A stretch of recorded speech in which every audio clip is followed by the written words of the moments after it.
दोस्तों नेटफ्लिक्स के लिए अनुभव सिन्हा ने जो सीरीज बनाई IC814 जो इस वक्त धूम मचा रही है, नेटफ्लिक्स में टॉप ट्रेंड कर रही है, उसने सारे गोदियों की पत्रकारिता जगा दी है। सबके अंदर का पत्रकार जाग गया है। अचानक से सब अपने पुराने वाक्य याद करने लगे हैं। उन तमाम गोदी एंकरों को भारत के पूर्व रॉ चीफ, जी हाँ, भारत की सबसे बड़ी खुफिया एजेंसी रॉ के चीफ ने मुंहतोड़ जवाब दिया है। मुंहतोड़ का जवाब दिया है, समझ लीजिए तमाचा ही जड़ा है, बहुत जबरदस्त तमाचा जड़ा है। दोस्तों पहली बात तो मैं आपको बता दूं, सीरीज मैंने परसों रात देख ली है।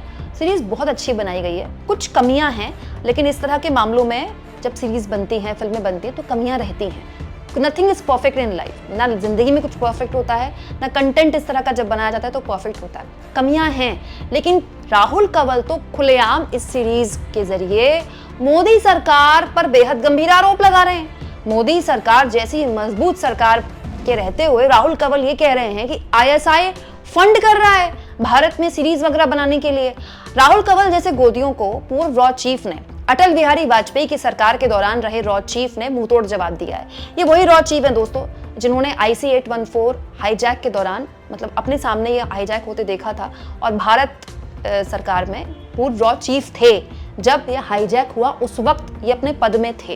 तो इनकी बात किसी भी पूर्व रॉ चीफ को, जिसको बैठाकर आजकल गोदी मीडिया इंटरव्यूज लिए जा रहा है और वो रॉ चीफ अपने अपने हिसाब से इस पूरे मामले को इंटरप्रेट कर रहे हैं, इस सीरीज को इंटरप्रेट कर रहे हैं, उससे बेहतर समझते हैं और उससे बेहतर दुग्गल साहब इस बात को मानते हैं। लेकिन पहले जानिए राहुल कंवल ने क्या कहा। इस सीरीज को देखने के बाद राहुल कंवल ने कहा, IC814 देखी, फिल्म निर्माता का दावा है कि अपहरण के दौरान ISI इस हद तक नियंत्रण से बाहर थी कि एजेंसी के अधिकारियों को बंधकों की रिहाई के बाद तालिबान और अलकायदा द्वारा समारोह में भी नहीं बुलाया गया।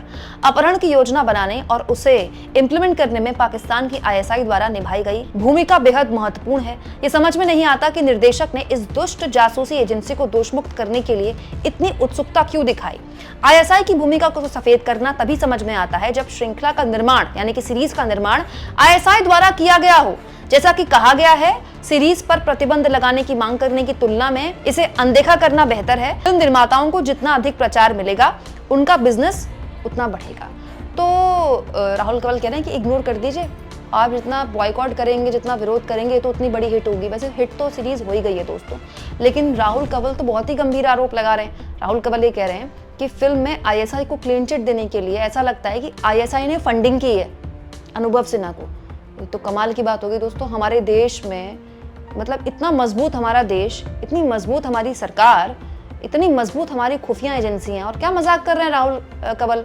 मतलब राहुल कंवल क्या ये कहना चाहते हैं कि मोदी जी के PM रहते हुए तुच्छे से देश पाकिस्तान के तुच्छी सी ISI की इतनी औकात, इतनी हिम्मत कि वो हमारे देश में फंड करके पैसा देकर एक सीरीज बनवा ले, उसे हिट करवा ले और अपने हाथ धुलवा ले, अपने हाथ सफेद करवा ले। जैसा कि मैंने आपसे कहा दोस्तों, सीरीज में कमियां हैं, लेकिन क्या ये कह देना कि सीरीज को ISI ने फंड किया है कुछ ज्यादा नहीं हो गया। अगर ये बात सही है दोस्तों, तो फिर इस बात को किस तरह से लिया जाए। दोस्तों ये है भारत सरकार में उस वक्त जब प्लेन हाईजैक हुआ था, हाईजैक करके काठमांडू से अमृतसर लाया गया, उसके बाद अफगानिस्तान के कांधार ले जाया गया। उस वक्त भारत के रॉ चीफ थे AS दुलत। जब विमान अमृतसर से निकल गया तो आतंकियों के साथ डील करने के अलावा हमारे पास अन्य कोई विकल्प नहीं रहा था। निर्णय लेने में हमसे गलतियां हुई, गलती नहीं, गलतियां हुई।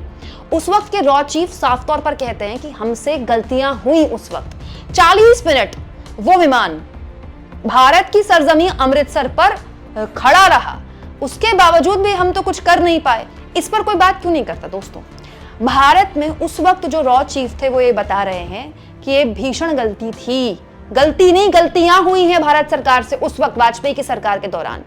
बात ऐसी है ना दोस्तों कि वो जो सीरीज है वो उसी गलती को रेखांकित करती है। दोस्तों उस गलती की वजह से भारत को उसके बाद कई गंभीर परिणाम भुगतने पड़े। हमने कई आतंकी घटनाएं झेली उसके बाद। ये जो सीरीज है उसको रेखांकित करती है। बात यहाँ पर ये है, यहाँ मैं फिर कह रही हूँ दोस्तों कि ये सारे जितने आतंकी थे जिन्होंने हाईजैक किया था, ये पाकिस्तानी ही थे। ये सच्चाई है, ये हमारी खुफिया एजेंसी प्रूव कर चुकी है और यही सच है। इसको और मजबूती से सीरीज में दिखाया जा सकता था, इसके अलावा भी कुछ सीन्स हटाए जा सकते थे जिनसे लेकर मुझे आपत्ति है। लेकिन ये कह देना कि क्लीन चिट दे दी गई, ये तो बड़ी अजीब बात है। फिर आप इसको ऐसे भी इंटरप्रेट कर सकते हैं, मैं आपको स्पॉइलर नहीं दे रही हूँ क्योंकि मैं सीरीज देख चुकी हूँ, हो सकता है आपने ना देखी हो।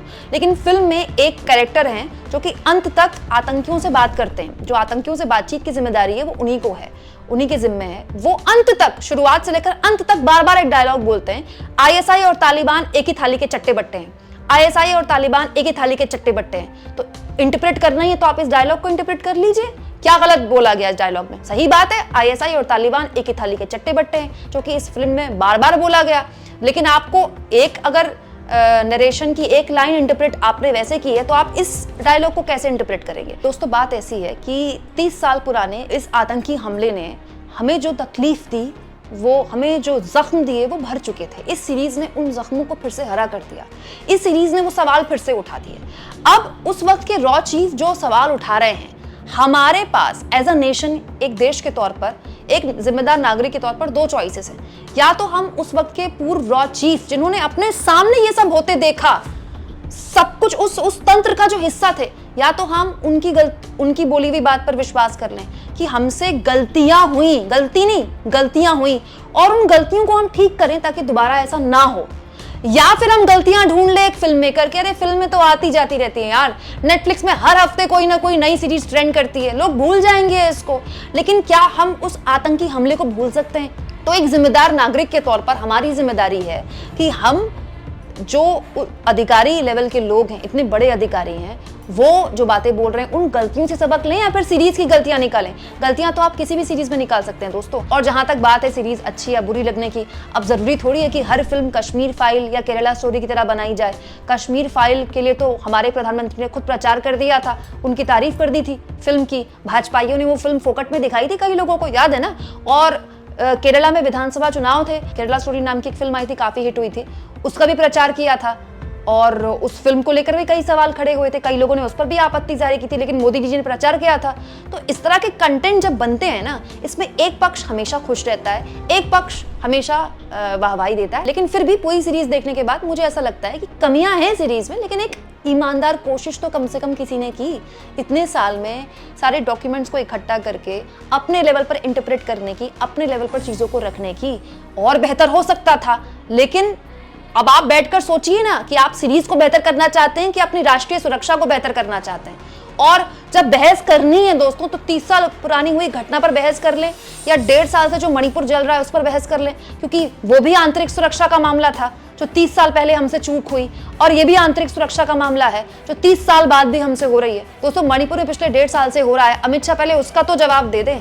दोस्तों हम आज में जीकर आज की समस्याओं को सुलझाएं, या 30 साल पुरानी हुई घटना पर सीरीज में जो समस्याएं हैं उसको निकालकर भारत सरकार पर आरोप लगा दे कि देखिए आईएसआई फंड कर रहा है और सीरीज बनवा रहा है? आपको क्या लगता है दोस्तों? कमेंट बॉक्स में जरूर लिखें, और जितना हो सके चैनल को शेयर करें, सब्सक्राइब करें, और थैंक्स और ज्वाइन, ये 2 ऑप्शन हैं जिसके जरिए आर्थिक तौर पर भी आप चैनल के हाथ मजबूत कर सकते हैं।